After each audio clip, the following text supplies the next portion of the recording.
విశాఖలోని సమత కాలేజ్ వద్ద ఉద్రిక్తత చోటు చేసుకుంది. కళాశాల గేటు పగలగొట్టేందుకు విద్యార్థులు ప్రయత్నించారు. సమత కళాశాల వద్ద భారీగా పోలీసులు మోహరించారు. విద్యార్థి సాయి తేజకు జిల్లా కలెక్టర్ న్యాయం చేసే వరకు కాలేజీ వద్ద నుంచి కదిలేది లేదంటున్నారు విద్యార్థులు. అదేవిధంగా సాయి తేజ కుటుంబ సభ్యులు, విద్యార్థి సంఘాలు రోడ్డుపై బైఠాయించి నిరసన తెలుపుతున్నారు. విద్యార్థి సూసైడ్ కు మహిళా లెక్చరర్ లైంగిక వేధింపులే కారణమని ఆరోపణలు వస్తున్నాయి. పోలీసు వారికి సహకరించాలండి. ఎవరైతే పిల్లలు ఉన్నారో పడిపోతారో కొంచెం లాంగ్ వెళ్ళండి, పైకి వెళ్ళండి, కొంచెం పైకి వెళ్ళండి దయచేసి పిల్లలందరూ.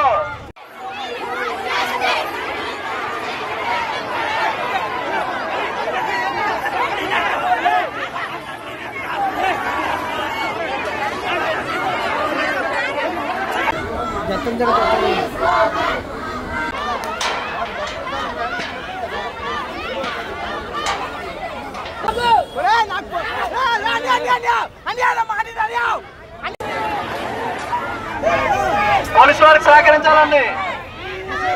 ఎవరైతే పిల్లలు ఉన్నారో పడిపోతారో కొంచెం లాంగ్ వెళ్ళండి, పైకి వెళ్ళండి, కొంచెం పైకి వెళ్ళండి దయచేసి పిల్లలందరూ. విశాఖలోని సమత కాలేజ్ వద్ద ఉద్రిక్తత చోటు చేసుకుంది. కళాశాల గేటు పగలగొట్టేందుకు విద్యార్థి సంఘాలంతా కూడా ప్రయత్నాలు జరుగుతున్నాయి. ప్రజెంట్ అక్కడ సిచ్యువేషన్ ఏ విధంగా ఉందో మా ప్రతినిధి రాజు అందిస్తారు. రాజు, అక్కడ సిచ్యువేషన్ ఏ విధంగా ఉంది? అటు విద్యార్థి సంఘాలు, పోలీసులు భారీగా మోహరించారు. అక్కడ సిచ్యువేషన్ ఏ విధంగా ఉంది? నిన్న సమతా కాలేజీలో డిగ్రీ చదువుతున్నటువంటి విద్యార్థి సాయి తేజ ఆత్మహత్య చేసుకున్నాడు. సాయి తేజ ఆత్మహత్యకు కారణం ఆ కాలేజీలో పనిచేస్తున్నటువంటి మహిళా లెక్చరర్స్ అని విద్యార్థి సంఘాలు, ఆ కుటుంబ సభ్యులు, వాళ్ళ పేరెంట్స్ అందరూ కూడా ఆరోపిస్తున్నటువంటి పరిస్థితి అయితే ఉంది. ఈ నేపథ్యంలోనే నిన్న దాదాపుగా రాత్రి 9 గంటల సమయం వరకు విద్యార్థి సంఘాలకు సంబంధించినటువంటి నాయకులు అందరూ కూడా కాలేజీ ముందు ఆందోళన చేశారు. అటు సాయి తేజ మృతికి న్యాయం జరగాలి, ఇద్దరు మహిళా లెక్చరర్స్ వేధింపులకు గురి చేశారు.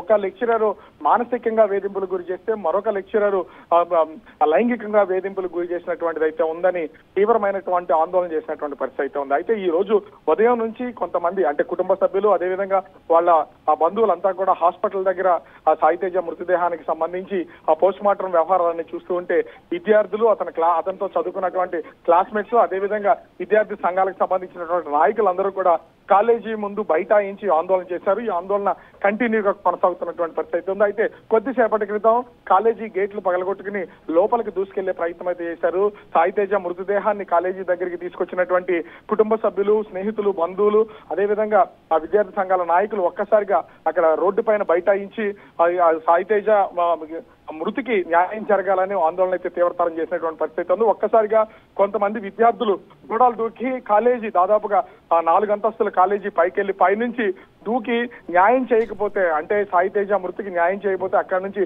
దూకి ఆత్మహత్య చేసుకుంటామని తమ ఆందోళన తీవ్రతరం చేసినటువంటి పరిస్థితి ఉంది. ఈ నేపథ్యంలో పోలీసులు అయితే హెచ్చరికలు జారీ చేశారు. సాయి తేజ మృతికి సంబంధించి రాజు, కళాశాల యాజమాన్యం పైన, లేకపోతే నిన్న కళాశాల ప్రిన్సిపల్ కూడా మాట్లాడుతూ ఒక వ్యాఖ్యలు అయితే చేశారు.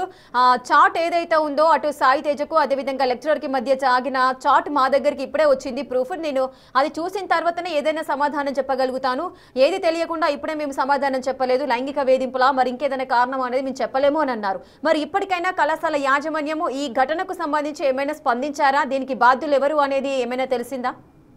ఈ కాలేజీకి సంబంధించి ఇది ఒక ప్రైవేట్ యాజమాన్యం, ప్రైవేట్ కాలేజీ కావడంతో దీని మీద చర్యలు తీసుకుంటే వాళ్ళని కాలేజీ నుంచి తొలగించడమో లేదా వాళ్ళని సస్పెండ్ చేయడమో చేస్తారు. అంతకుమించి కాలేజీ యాజమాన్యం చేసేది ఏం లేదు. కాలేజీ ప్రిన్సిపల్ వాళ్ళకి వచ్చినటువంటి ఫిర్యాదు మేరకు దాన్ని అయితే విచారణ చేస్తున్నాం, మేము మొత్తం వివరాలని కనుక్కుంటుని లెక్చరర్స్ మీద తగు చర్యలు తీసుకుంటామని చెప్పినటువంటి పరిస్థితి ఉంది. కానీ ఇది అదే ప్రభుత్వ కాలేజీ అయితే వాళ్ళ మీద క్రిమినల్ చర్యలతో పాటు ఉద్యోగం రిమూవ్ చేయడానికి అయితే అవకాశం ఉండేదైతే ఉంది. అయితే పోలీసులు ఇన్వెస్టిగేషన్ ఈ చాట్ మొత్తం అంతా కూడా ప్రస్తుతం అయితే పోలీసులు అటు ఆ సాయి తేజతో పాటుగా ఇద్దరు లెక్చరర్స్ గా చెప్పబడుతున్నటువంటి ఇతను లైంగికంగా వేధించినటువంటి బేగం సంబంధించినటువంటి చాటింగ్ ని, అదేవిధంగా ఈ మరొక లెక్చరర్, మహిళా లెక్చరర్ ఇద్దరు చాటింగ్ అయితే ప్రస్తుతం పోలీసులు మొత్తం ముగ్గురికి సంబంధించిన చాటింగ్ అంతా పరిశీలిస్తున్నటువంటి పరిస్థితి అయితే ఉంది. అయితే ఇక్కడ మహిళా లెక్చరర్ కూడా నాకు కొడుకు లాంటి వాడు, నేను ఏ విధమైనటువంటి లైంగిక వేధింపులకు గురి చేయలేదు, కేవలం అతనికి నాకు ఏ విధమైనటువంటి సంబంధం లేదు, సరిగ్గా చదవట్లేదు, కొన్ని రోజుల నుంచి కాలేజీకి రావట్లేదు, అతను గాడి తప్పుతున్నాడు, నా కొడుకుగా భావించాను కాబట్టి